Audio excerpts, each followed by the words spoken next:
လုံးမင်္ဂလာပါ Unlimited Challenge Channel နေပြီးတော့ကြိုဆိုလိုက်ပါတယ်ဒီဗီဒီယိုမှာတော့မိတ်ဆွေတို့ကျွန်တော်ဒီမှာပစ္စည်းလေးတစ်ခုရောက်လာပြီပေါ့နော်ဒီပစ္စည်းလေးကတော့ကျွန်တော်ဒီ Rabbit Bite 8 Lite လေးပေါ့နော်အဲ့ဒါလေးကိုကျွန်တော် unboxing လုပ်မှာဖြစ်ပါတယ်ပြီး expert parcel လေးရောက်ပြီဆိုတော့ကျွန်တော်နည်းနည်းတော့ဖုတ်ကြည့်ထားရပေါ့နော်မိတ်ဆွေတို့ unboxing လုပ်ပြမှာဖြစ်တဲ့အတွက်ဒီဟာလေးကိုကျွန်တော်ဖွင့်ကြည့်လိုက်မယ်ပေါ့နော်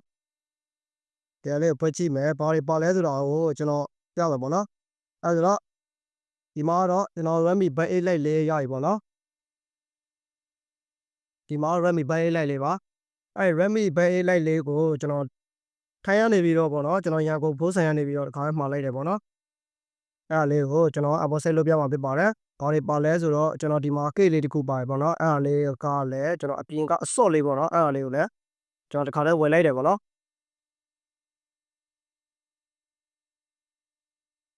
်အစော့လေးကလည်းမဆိုးဘူးပေါ့နော်ဆီလီကွန်အယောင်လေးအဲ့ဒါကိုကျွန်တော်ဘာဖြစ်လို့ဒီအယောင်လေးရွေးလဲဆိုတော့သူ့မှာကအယောင်ကအပြာနက်နက်လေးရယ်ပြီးလို့ရှိရင်အဖြူလေးရယ်ဒီလိုအယောင်လေးပဲရှိလို့ကျွန်တော်ဒီဟာလေးပဲဝယ်လိုက်တယ်ပေါ့နော်အဲဒါတော့ကျွန်တော်ဒီဟာလေးကို unboxing လုပ်မှာဖြစ်ပါတယ်အဲဒါတော့ကျွန်တော်နဲ့အတူမစ်တို့လည်းလိုက်ပြီးတော့ကြည့်ပေးကြပါဦးအဲတော့ကျွန်တော် unboxing လုပ်မယ်ဆိုတော့ကျွန်တော်ဖွင့်လိုက်မယ်ပေါ့နော်ဖွင့်ပြီးတော့ဒီမှာကျွန်တော်တို့ရဲ့ဆရာကြီး Redmi Bite 8 Lite လေးပေါ့နော် Redmi Bite 8 Lite ကတော့ဒီကျွန်တော်အခုဒီဇင်ဘာမှာစထွက်ထားတယ်ပေါ့နော် Redmi Best သူ့ရဲ့အရင်ကတော့ Redmi Best 6 Lite ထွက်တယ်ပေါ့နော်ပြီးလို့ရှိရင်ထဲမှာဘာပါမလဲဆိုတော့ကျွန်တော်ထိုးစံတိုင်းဘာညာစမကလာပေါ့နော်အဲ့ဒါလေးကျွန်တော်တို့စာအုပ်လေးပါတယ်ပေါ့နော်အညွှန်းလေးပေါ့အဲ့ဒါလေးကိုကျွန်တော်တို့မဖတ်တော့ဘူးပြီးလို့ရှိရင်ဒီထဲမှာဘာပါအောင်မလဲဆိုတော့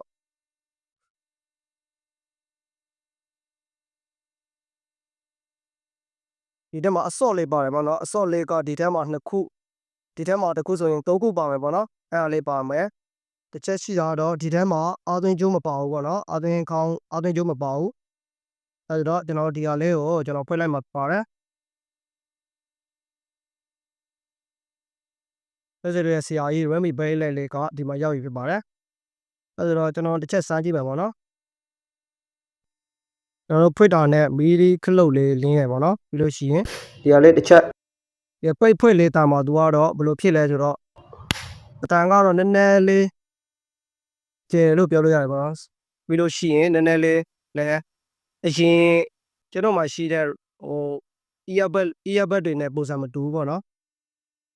်အတန်လေးကနည်းနည်းရှိတယ်ပြီးလို့ရှိရင်ကျွန်တော်တို့ဒီလိုဆုတ်ချမယ်ဆိုလို့ရှိရင်လည်းမကြောက်ဘူးပေါ့နော်သူကပြောင်ချောချောအယောင်လေးပေါ့နော်ပြောင်ချောချောအယောင်လေးပြီးလို့ရှိရင်လည်း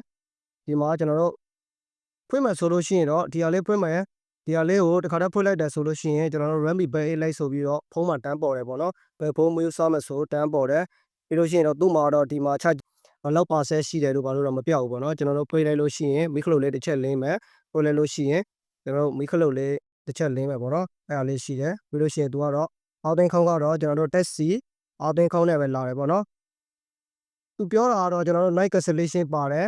်ပြီးလို့ရှိရင် Bluetooth version ကဘယ်လောက်ပါလဲဆိုတော့တဲမှာတော့ကျွန်တော်လည်းတိတ်မကြည့်ဖြစ်ဘူးဝယ်တော့ကြည့်ဖြစ်တယ်ပေါ့နော်ကျွန်တော်တို့ Bluetooth version ကဘယ်လောက်ပါလဲဆိုတော့